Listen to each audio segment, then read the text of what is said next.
if I were to start over and try to figure out what business I wanted to start, here's what I would do. So many of us want to start our own businesses. I know that for a fact because many of my friends tell me I want to do something on the side for myself apart from my job, but I'm not sure where to start and how I get to decide which business I should pursue. If you already have an idea about what type of business you want to pursue, great. I suggest you stick around because the steps I'm going to give you will definitely help you because they have helped me. And if you're someone who has no idea what they're doing either, trust me, you want to watch this. So step one is exploring interests. All of us have interests. I don't care what it is, whether it's sports, whether it's movies, whether it's activities, whether it's hobbies, we all have these interests. So if I were to start over, I would grab a pen and paper and start writing down my interests. No matter what it is, none of your interests are off limits. From sports to activities to hobbies to whatever it is, start writing them down. Now keep in mind, this video is not one of these follow your passion videos and you'll never work a day in your life. This way, all I do is provide myself with a baseline so I can get my brain juices flowing so I can start heading in the right direction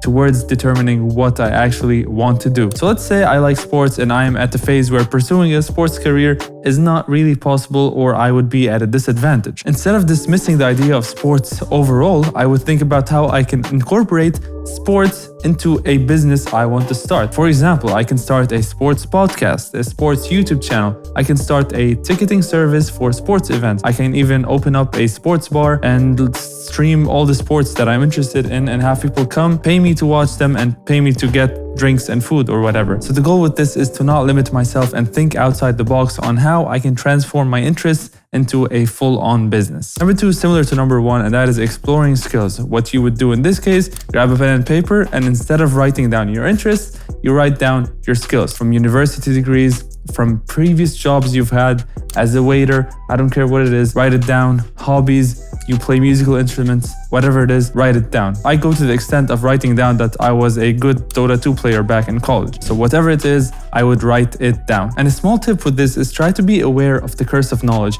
which is basically when you know something really well that you just assume that everyone else knows this and that it is public knowledge. One example is that a car mechanic thinks an oil change is very easy and everyone knows how to do an oil change.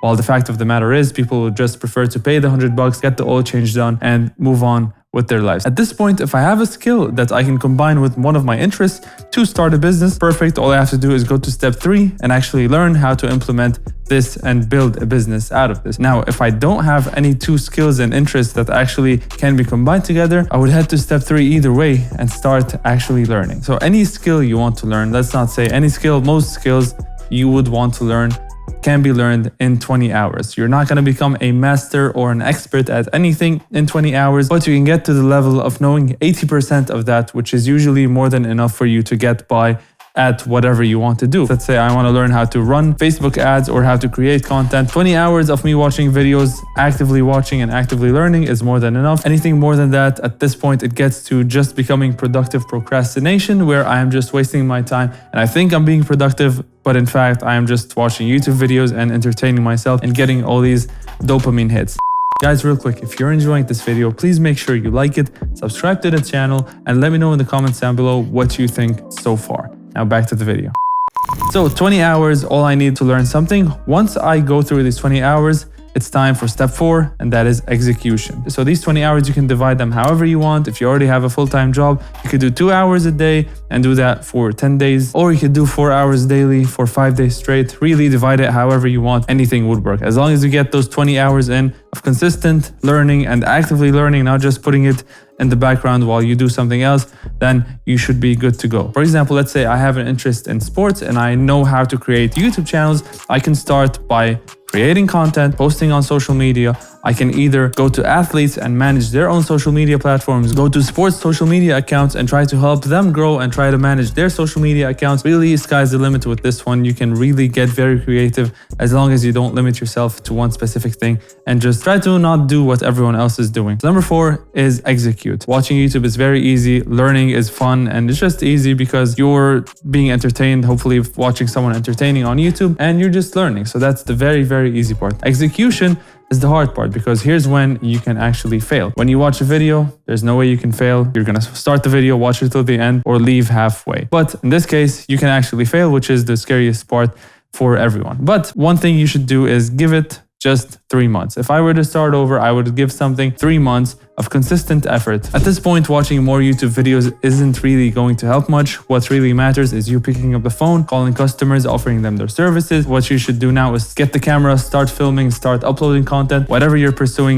now is the time to start executing, making mistakes, learning from these mistakes, getting past them, and pushing forward. Now is the time to do it consistently for at least 3 months, because anything less than that, you're not going to see the fruits of your labor. You're not going to do anything in less than 3 months. If you can do that, that's awesome. But more than likely, it's not going to happen. So in this case, just give it 3 months and then go to step 5, evaluate and adjust. If after 3 months I'm progressing, perfect. All I have to do is do more of what I'm doing because it's clearly working and I can just refine small things here and there. However, if I'm actually putting in the work and I'm not seeing results from my work, now is the time for me to be very honest with myself. Am I not progressing because of the market that I'm in? Is what I'm doing not really in demand? So that's why no one's watching me.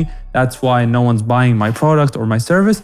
Or am I doing something wrong and can I fix this? Because from one side, it's very easy to blame the market. The market sucks, I'm not doing well. And on the other hand, it's very hard for us to point towards ourselves and blame ourselves for being in this situation. And more than likely, this is why our business is not working. It's not that often that a business doesn't work because of the market you're in, unless you're really doing something like selling newspapers in this day and age. It's hard for you to do something wrong, basically. Now, obviously, launching a newspaper business in this day and age is probably not the best idea because we're in the age of the internet. But if you're doing something that is fairly reasonable, let's say you want to become a social media manager and you see many people as social media managers who are doing well, then maybe you should look at yourself and see what you are doing wrong. In this case, what I am doing wrong. Now, when I ask myself this question and I actually get to an answer, let's say I get to the answer that the market sucks. I'm selling newspapers and no one wants newspapers. Time for me to move on, find something new, and go back to step 1. Now, on the other hand, if the issue is from my strategy and from my plan, which is not working based off of what I'm doing, maybe it's time for me to hire someone to help me with this, to give me another perspective. Maybe it's time for me to ask a mentor to come on board, to ask me. Maybe it's time for me to buy another course, to see other people in the field and how they're doing what they're doing and try learning from them and fixing the mistakes and pushing forward after this.